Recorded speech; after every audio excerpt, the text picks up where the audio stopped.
Bonsoir à tous, nous sommes lundi 8 février et voici le JT. Les titres. Le mouvement de grogne aujourd'hui des avocats angevins, ils sont bien décidés à se mobiliser contre le système français de garde à vue. Les élections à l'Université d'Angers, les étudiants sont appelés aux urnes demain pour élire 25 représentants. Quel sera le rôle de ces élus? Nous en parlerons avec notre invité. Antoine Murzeau est le vice-président étudiant de l'université. Le palais de justice n'a pas échappé aujourd'hui à la grogne des avocats angevins qui demandent, comme bon nombre de leurs confrères en France, une révision complète du dispositif de garde à vue. Un dispositif largement mis à mal par les préconisations de la Cour européenne des droits de l'homme. Plusieurs magistrats viennent d'ailleurs d'annuler des procédures, estimant qu'elles ne respectaient pas ces préconisations européennes. Cet après-midi, devant le tribunal correctionnel d'Angers, lors d'une audience de comparution immédiate, les avocats angevins se sont donc mobilisés. Fabrice Gadon. Selon les propres chiffres du ministère de l'Intérieur, il y aurait dans notre pays plus de 800 000 gardes à vue comptabilisés chaque année. Aujourd'hui, ce système est pourtant mis à mal par la Cour européenne des droits de l'homme qui reproche notamment à la justice française de ne pas permettre aux avocats de s'entretenir avec leurs clients dès le début de la procédure ou bien encore de ne pas mettre à la disposition de ces mêmes avocats le dossier de la personne mise en garde à vue lors du premier entretien. Il faut que les forces de l'ordre acceptent la présence de l'avocat. Il faut qu'ils comprennent que l'avocat est là pour assurer l'équilibre de la procédure pénale et non pas pour entraver les enquêtes qui sont un petit peu les réactions qu'on a eues jusqu'à présent des syndicats de policiers. Les avocats français ont donc décidé de se tourner vers le gouvernement et lui demandent de modifier les textes. Il faut que le législateur intervienne tout simplement et qu'enfin dans ce pays, la loi prévoit un système de garde à vue qui doit rester exceptionnel, qui doit rester rare et non pas massif comme aujourd'hui, qui réserve, qui protège effectivement les droits de la défense tirés de la Convention européenne des droits de l'homme. Demain mardi, le gouvernement devrait présenter un projet de réforme devant le Sénat du système des gardes à vue en France. Un projet qui prévoit notamment que les avocats pourraient assister aux interrogatoires des suspects lors des renouvellements de garde à vue, c'est-à-dire à partir de la 24e heure d'audition. En bref, à Montreuil-Juigné, le site de Cesus Areva était toujours bloqué aujourd'hui par un mouvement de grève de ses salariés. Cela fait maintenant 5 jours que ces derniers reconduisent leur piquet de grève pour réclamer l'ouverture de négociations salariales avec leur direction. Aujourd'hui, le maire de Montreuil-Juigné a tenté de les convaincre d'ouvrir les portes du site. En vain, les grévistes attendent de rencontrer leur direction. Sachez également qu'environ 400 personnes se sont rendues hier devant la préfecture de Nantes pour manifester et réclamer la construction d'un lycée public à Beaupréau dans les Mauges, un projet défendu par le conseil régional mais qui a été retoqué en janvier dernier par le préfet de région. Hier, une délégation a été reçue par le directeur de cabinet du préfet à qui il a été confié une pétition. Écoutons tout de suite une maman qui manifestait hier. Tant qu'il n'y a pas de lycée public à Beaupréau, on est obligé donc de les scolariser. Le lycée le plus proche, c'est Cholet, avec des problèmes de transport et des journées très longues pour les enfants, de 7h le matin à 19h le soir. Il y a des effectifs, il y a des enfants, il y a un besoin et voilà, il y a un refus du préfet et c'est inadmissible de ne pas pouvoir avoir le choix de scolariser les enfants dans les établissements publics, alors que c'est un droit. D'importantes perturbations de circulation sont attendues à partir de lundi prochain à hauteur de l'échangeur des Gatignolles au nord de l'agglomération angevine. Cofiroute, le concessionnaire de cette portion d'autoroute, procède actuellement à des travaux d'élargissement de 2 à 3 voies et pour ce faire, des déviations vont être mises en place à partir de lundi prochain et jusqu'au 28 avril. La prudence est donc recommandée pour tous les automobilistes qui circuleront à cet endroit. Je vous rappelle d'ailleurs que la vitesse y est limitée à 70 km/h. 60 000 véhicules fréquentent chaque jour cet axe routier, ce qui nécessite une vigilance particulière vis-à-vis de ceux qui interviennent sur ce chantier.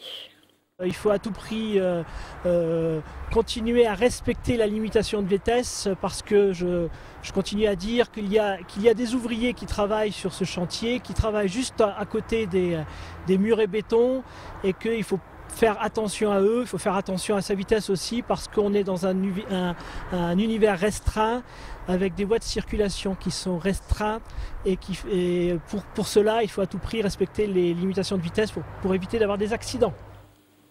Sur la route, toujours entre Angers et Cantenay-Épinard cette fois, et plus exactement sur la départementale 107 du côté d'Avrier, des tirs de mines vont avoir lieu en journée pendant les 2 prochaines semaines.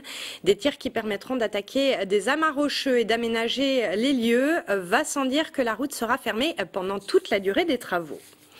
Un mot de sport, victoire en football samedi soir à Ajaccio vendredi soir à Ajaccio, des joueurs du SCO qui se sont imposés par 2-0 sur leurs homologues corses et ce sans la nouvelle recrue roumaine Ketcherou en attente d'homologation de son contrat. Pas le temps de souffler pour les Angevins qui étaient ce matin à l'entraînement. Demain soir, ils reçoivent le FC Metz. On écoute Jean-Louis Garcia, l'entraîneur du SCO, à propos du match de vendredi soir. Un entraîneur plutôt satisfait. C'est bien, ça nous permet d'aborder cette semaine de la meilleure des façons. Mais bon, il reste à la continuer. On sait que la dernière fois, on a joué une semaine à 3 matchs. On avait commencé par une victoire contre Guingamp et après, ça s'était un peu gâté. Donc là, aller gagner à Ajaccio contre une équipe qui avait perdu seulement une fois en 11 matchs à domicile, c'est une belle performance qui va nous donner, j'espère, un gros moral et beaucoup de confiance. Et donc match en retard de la 18e journée de Ligue 2. Demain mardi, la rencontre démarrera à 19h au stade Jean-Bouin. Nous allons maintenant parler des élections étudiantes qui auront lieu demain à l'Université d'Angers. Antoine Murzeau, le vice-président étudiant sortant de l'université, est ce soir sur notre plateau. Bonsoir Antoine Murzeau. Bonsoir. Alors vous allez nous expliquer dans un instant comment les étudiants peuvent s'investir dans la gestion de l'université. Mais d'abord, je vous propose de regarder un reportage dans lequel Olivier Molia va tenter de nous expliquer à quoi servent ces élections. Il était ce matin sur le campus Saint-Serge et là-bas, ce qui va se passer demain n'a pas l'air d'intéresser tout le monde. On regarde. C'est très obscur, ça apporte pas grand-chose. Honnêtement, c'est un peu plus la guéguerre entre les étudiants qu'autre chose, quoi. Donc, moi, ça m'intéresse pas personnellement. J'ai autre chose à faire. On est à la fac pour étudier. J'en ai entendu parler. Il y a des affiches, ils distribuent des prospectus, mais sinon, je sais pas en quoi ça consiste en fait. Le moins que l'on puisse dire, c'est que les élections étudiantes qui se dérouleront demain ne sont pas très populaires. Comme tous les 2 ans, les 18 000 étudiants de l'Université d'Angers sont appelés à voter pour élire leurs représentants. Lors de la précédente élection, en 2008, le taux de participation était très faible. Seuls 15% des étudiants ont participé au scrutin. Et pourtant, ces élections permettent d'élire des étudiants qui siégeront dans les 3 différentes instances que sont le conseil d'administration, le conseil des études et de la vie universitaire, ainsi que le conseil scientifique. Dans les différents conseils, donc les rôles sont je dirais, complémentaires. Le conseil d'administration, par exemple, vote le budget. Le conseil de la vie, des études de la vie universitaire, où la représentation étudiante est la plus importante. 16 membres étudiants sur un total de 40 membres. Donc là, concerne tout ce qui est aspect formation, études, vie étudiante, donc un aspect très très important. Et le conseil scientifique, des aspects liés à la recherche, au fonctionnement des thèses, l'école doctorale. Au total, sur les 110 membres que comptent les 3 conseils centraux, 25 sont des étudiants. Des élus qui auront un rôle consultatif, mais aussi décisionnaire dans la politique de l'établissement.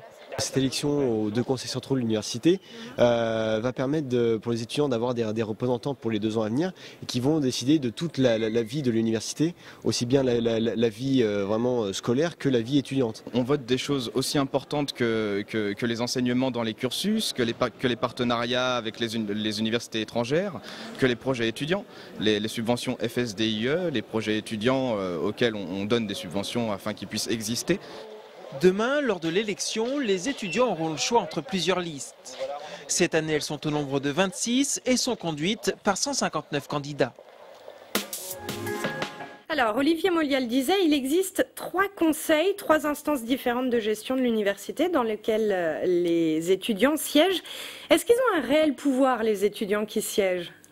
Bien, au même titre que tous les collèges qui sont représentés dans les conseils centraux de l'université, oui, ils ont un pouvoir décisionnel dans la mesure où ils ont le droit de vote, au même titre que les professeurs qui sont élus et que les personnels de l'université qui sont élus.